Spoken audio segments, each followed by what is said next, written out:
Hi, nice to meet you. I'm Dylan. Nice to meet you. Yeah.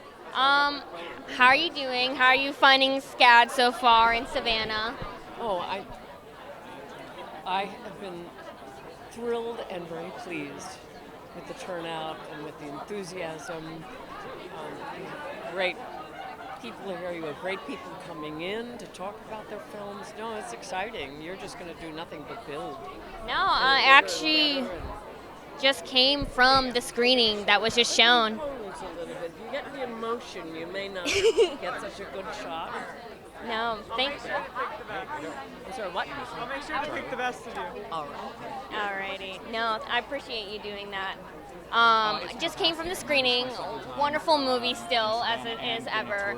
I really enjoyed your part in it, and especially in this cut. I think Zora, in my perspective, feels like a very empowering character. How do you feel about that? Do you feel like you're a positive Absolutely. representation? I feel like that, and I didn't even say it on the stage. I shot the snake dance 30 some years later. It never got shot, and it's on YouTube. And I think it's like one of the first really powerful, not one of the first, but it's a very powerful feminist character of women being able to hold on for life. It was a death grip, and at the same time, the movie was a love story. I think You had all the elements going on. Everything was going on. that was beautifully phrased. I think that goes great into my next question. I think my favorite scene was actually the death scene. I think there's something bittersweet, beautiful about just crashing through those, getting back up from the first gunshot. I want to know how you were prepared for such scene, what direction was given, if you remember from any of that. What was your mindset as you were expressing that moment? I was exactly that. I was a replicant clutching for life. I had a team with me. We all fought together. I was going to make it. It was going to work, and I was going to get away from this guy. There was no question in my mind. I had a goal. I went for it, and I did the best I could. And that's all we can do in life. That's all we can do. Yeah. I am curious. So I am a Spanish-speaking person. So when I first heard Zora, for me that means female fox, and it's kind of a term that we use for like slut, sex worker industry, kind of to the character itself. Did the directors, anyone enlighten you on any meaning? It or has any a notes? lot of meanings and definitions, actually. In Russian, oh gosh, and I can remember now, but it's look it up because it has phenomenal meaning, and I know part of it is fox and sly, and yes, she was created from something. She was handed a ticket. That's what part of her genealogy gave her. When she came to Earth,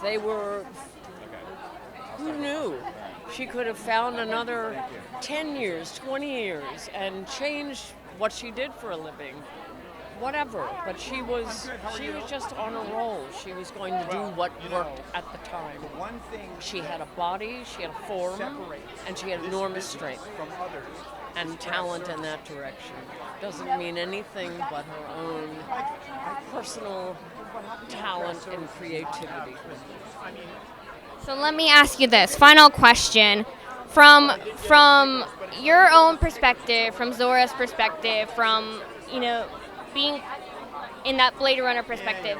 What should we take away from it? What life lessons do you want to give in terms of this sort of mindset? Time that I've been to this film festival, and about the same amount of time that I've been to the television festival. Life lesson. I'm a huge supporter of SCAD. The students are brilliant. The curriculums are, I will say, I worked on the curriculum a few years ago. I know, it's a tough one. It's a thinker. But I really Yeah, because it's everyone gets so engaged, and that's what's really fun. Way more than you can. just sheer determination, sheer force, the will to live. I think that's really what it's about. It's a will to live, despite all. No matter what, she wanted to live. Well, thank you so much for your time. I'm glad you come here. I'm glad you're inspiring a new generation of film watchers and film creators, and I hope we can ever reach to get a new impact like Blade Runner did and your world did. Thank you. Thank you so much. You have a wonderful evening. Hello. What's radio? Radio. Well, radio can be anything as long as it's promoting voices. Is, movies without pictures, right? Yeah. No, it's just telling a story in a different way. So yeah, I'm Dylan. Nice to meet you. I'm David. You know that? Maybe. I don't know. I don't know if you know who I am. Well, for like our audience here, do you mind introducing yourself, telling a little bit about what you do? I am here because I was the art director on Blade Runner 40 years ago, and this is the third time I've come to Savannah for the film festival. I came in 2014 with Frank Radis, and we could not get a print of Blade Runner because they were introducing Blade Runner 2049, and they wanted to keep it out of theaters for a couple of years.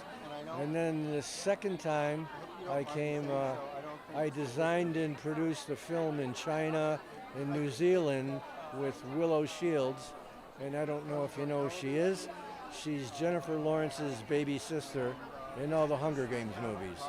So she was awarded New Star of the Year at the festival, and we ran the film in 3D at the theater, and we had a great time. Yeah, it was a lot of fun. Usually people behind the camera, like us, it's like some people care and some don't. Of course, here they care because they want to be in the business. But when you come with someone who is on camera, it seems like you get a lot more attention, like Joanna Cassidy. No, we can relate in a sense that, there's no face to our voice in broadcast media, and I'm really glad you've come here again. My first question really is, talk a little bit more about art directing, especially in the film industry. I feel like as a lot of us go into the art industry, art director means something different depending on where you go, where you get hired. What was it like to kind of take on this project of Blade Runner from an art director's perspective? Well, the thing of it is that people who come into the art department either come from architecture or fine arts or illustrators. And the thing of it is because my background was in architecture, the way I work, so I design the sets so I know they can be photographed. And so it's about how things move, where the camera goes, and all that. People who are illustrators and fine artists, they make beautiful renderings, and then they have to be reverse engineered into like, does this work, and is there room enough for the door to open?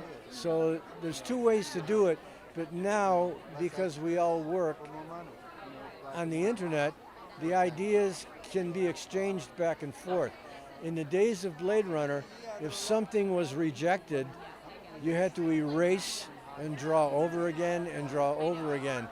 And the guys who I worked with who came from architecture, they would complain about all the changes we were making, and I said, never forget that drawing and erasing pays the same amount of money. So that was the lesson that I taught. So I think there's more opportunities now to get in the industry because everyone can make a concept video, proof of concept video, and present it to someone on the internet. In my day, you had to go, if you're lucky if you had even borrowed film, so you had a portfolio with pictures in it and all that. Nowadays, nobody is interested in that whatsoever. Well, then let me ask you this. Regardless of the digital age or, the analog age, what is, I guess, a skill or some sort of tactic? What can designers do to show that process, regardless of whether it's digital or not? that skill that people still need to hold on to, not forget, and apply that when it comes to getting jobs? The job is making pictures from words. So you have a script or an outline, and then you use your imagination. In my career, I have never developed a specific style like all of the major studios in the golden age. Each had a head of the art department, and the head of the art department set a style, and all the art directors that worked beneath him had to stick to that style. So if you look at my different films, it doesn't look like the same guy because I don't want to use a style.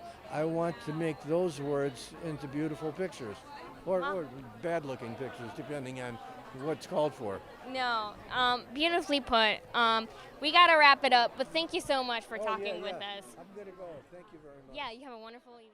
Well, I'm Dylan. We're on behalf of SCAD Radio. Yeah, I'm Michael Kaplan, the costume designer on Blade Runner. Wonderful. Yes. No, I'm more interested about your line of work. You have quite an extensive portfolio, and I respect that for it. Can you tell us a little bit about, you've worked with different sort of sci-fi genres and this sort of like futuristic, kind of predicting the future trends, whether it be 20 years, 200 years into the future. What's that process like when it comes to conceptualization in that genre? Well, since there's no way to actually do research on the future, it's all instinctual. And I try to make choices that are fresh and new and not things that I've seen elsewhere. And it just takes a lot of thought and discussions with the director after reading the script. There's a lot of clues in the script as to, what's appropriate, what the world is about, why it is the way it is. But it's for me to fill in the blanks and put it all together and kind of come up with a world that feels like it actually can be lived in. That's not just about crazy costumes. I'm glad you stated it that way. My next question was going to be in terms of Blade Runner. There is a lot of talks about them versus us. There seems to be depicted different social classes. What was the thought process between, I guess, costuming for that, especially since there's a lot of themes of Nexus 6 aren't really different than humans in a sense. How do you go about making those distinctions versus not making distinctions in that? Well, Ridley always said that the wealthy people live in the towers, like the man who built all the replicants, who had the company, who kind of created all of them, who's killed. And he's in his finery with beautiful, expensive furnishings and paintings in his apartment. And then there's the people who live in squalor, in the acid rain, and are kind of like the ethnicities that are people like in life today, homeless and the people who are disposed of. And so you show that with clothing. Terrell is up there in his beautiful white robes, and then there's the squalor, and then there's maybe some business people in between. And so we tried to create a real world that would exemplify the point of that Ridley was trying to make. Well, thank you so much for enlightening us. I know it's been quite a busy time, so thank you so much for taking that time, and I hope you have a wonderful evening.